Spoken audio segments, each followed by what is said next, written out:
وزیر اعظم کی زیر صدارت نیشنل سیکیورٹی کمیٹی کا اجلاس قومی سلامتی کمیٹی اجلاس میں ملک کی مجموعی سیکیورٹی صورتحال کا جائزہ لیا گیا۔ افغانستان اور بارڈرز کی صورتحال پر وزیر اعظم کو بریفنگ دی گئی۔ اجلاس میں سیکیورٹی حکام کی جانب سے پاکستان کے دیگر ممالک سے ملحقہ بارڈرز کی مینجمنٹ اور افغانستان میں تیزی سے بدلتی صورتحال پر بریفنگ پر غور، خطے کے مجموعی صورتحال اور قیام امن کے لیے پاکستان کے مؤثر کردار پر بھی بات چیت کی گئی۔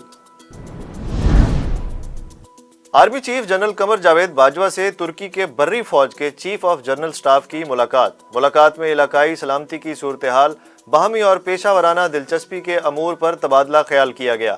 ترک چیف آف جنرل سٹاف نے پاکستان فوج کی پیشہ ورانہ مہارت کا اعتراف کیا اور افغان صورتحال، بارڈر مینجمنٹ سمیت علاقائی استحکام میں پاکستان کے کردار کو سراہا۔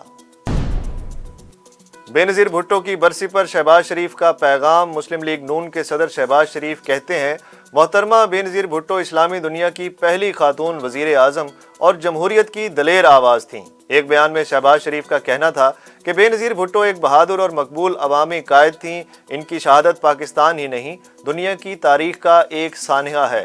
بے نظیر بھٹو کی شہادت کے پراسرار عوامل پر اب تک پردہ پڑا ہوا ہے۔ عدالت میں سخت الفاظ کا استعمال، سپریم کورٹ نے مرتضی وہاب کی معافی قبول کر لی، عہدے سے ہٹانے کا فیصلہ بھی واپس۔ سپریم کورٹ کراچی رجسٹری میں گٹر باغیچہ کیس کی سماعت ہوئی، جس سلسلے میں ایڈمنسٹریٹر کراچی مرتضی وہاب عدالت میں پیش ہوئے۔ دوران سماعت سخت الفاظ استعمال کرنے پر عدالت نے مرتضی وہاب پر برہمی کا اظہار کیا۔ سپریم کورٹ کا کراچی میں نسلہ ٹاور کو گرانے کا کام ایک ہفتے میں مکمل کرنے کا حکم۔ Chief Justice of Pakistan Justice Gulzar Ahmed نے شارع فیصل پر واقع نسلہ ٹاور کو گرانے کا کام ایک ہفتے میں مکمل کرنے کا حکم دے دیا۔ D G S B C A نے رپورٹ پڑھ کر سنائی، جس پر چیف جسٹس نے کہا کہ آپ کو توہین عدالت کا نوٹس دے رہے ہیں۔ سپریم کورٹ نے D G S B C A کے خلاف مقدمہ درج کرنے کا حکم دیتے ہوئے کہا کہ قانونی کارروائی اور تحقیقات کر کے رپورٹ پیش کریں۔ چیف سیکریٹری پنجاب کامران علی افضل کا بہاول وکٹوریہ ہسپتال کا اچانک دورہ۔ چیف سیکریٹری نے ایمرجنسی، گائنی اور دیگر وارڈز میں طبی سہولتوں کی فراہمی کا جائزہ بھی لیا۔ چیف سیکریٹری نے مریضوں اور ان کے لواحقین کے مسائل سنے اور ان کے حل کے لیے موقع پر احکامات جاری کیے۔ چیف سیکریٹری نے ماڈل بازار اور نئی تعمیر ہونے والی یزمان تا بہاولپور دو رویہ سڑک کا معائنہ بھی کیا۔ راجن پور میں مغوی ہندو تاجر 45 ڈاکوؤں کے بدلے رہا۔ مغوی ہندو تاجر چندر لال کو ڈاکوؤں نے چھوڑ دیا۔ تاجر کی رہائی کے بعد ڈاکوؤں کے 45 سہولت کاروں کو بھی پولیس نے رہا کر دیا۔ ہندو تاجر چندر لال کو 31 روز قبل کچا شاہ والی سے ڈاکوؤں نے اغوا کیا تھا۔ ڈسٹرکٹ پولیس آفیسر محمد افضل نے بتایا کہ آپریشن کے دوران ڈاکو فرار ہو گئے۔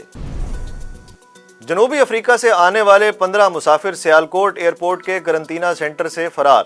پولیس ترجمان کے مطابق آج صبح بین الاقوامی پرواز کے ذریعے جنوبی افریقہ سے 15 مسافر سیالکوٹ پہنچے، جنہیں فوری قرنطینہ سینٹر منتقل کیا گیا، جہاں سے وہ فرار ہونے میں کامیاب ہو گئے۔ پولیس ترجمان کے مطابق فرار ہونے والے مسافروں کا ریکارڈ حاصل کر کے انہیں جلد تلاش کر لیا جائے گا۔ صومالیہ کے صدر نے کرپشن کے الزامات پر وزیر اعظم کو معطل کر دیا۔ غیر ملکی میڈیا کے مطابق صومالیہ کے صدر محمد عبداللہ محمد نے وزیر اعظم محمد حسین رابیل اور میرین فورس کے کمانڈر کو بھی عہدوں سے ہٹا دیا۔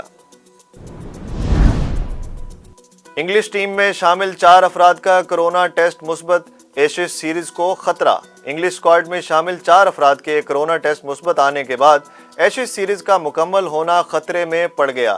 برطانوی میڈیا کے مطابق انگلش اسکواڈ کے 4 افراد کا کووڈ ٹیسٹ مثبت آنے کا مطلب وائرس کا پھیلاؤ ہے۔ خدشہ ہے کہ اسکواڈ کے مزید افراد کووڈ پازیٹیو ہوں گے۔ صوبہ پنجاب کے سیاحتی مقام مری سمیت ملک کے بالائی علاقوں میں برف باری کا نیا سلسلہ شروع ہو گیا۔ ملتان سمیت پنجاب کے بیشتر شہروں میں دھند کا راج، آمد و رفت متاثر رہی۔ کراچی کے بیشتر علاقوں میں صبح سویرے موسم سرما کی پہلی بارش کے بعد بوندا باندی کا سلسلہ جاری ہے۔ اور بالی ووڈ سٹار سلمان خان سانپ کے ڈسنے کے بعد پہلی بار منظر عام پر آ گئے۔ بھارتی میڈیا سے گفتگو کرتے ہوئے سلمان خان نے واقعے سے متعلق بتایا کہ سانپ کو بھگانے کی کوشش کے دوران وہ میرے ہاتھ پر چڑھ گیا اور اس نے 3 مرتبہ مجھے ڈسا۔ مجھے 6 گھنٹے ہسپتال میں رکھا گیا۔ اب میں پہلے سے کافی بہتر ہوں۔ بھارتی میڈیا کے مطابق سلمان خان ان دنوں 56ویں سالگرہ منانے کے لیے اپنے فارم ہاؤس میں ہیں، جہاں ان کے ہمراہ دوست اور اہل خانہ بھی موجود ہیں۔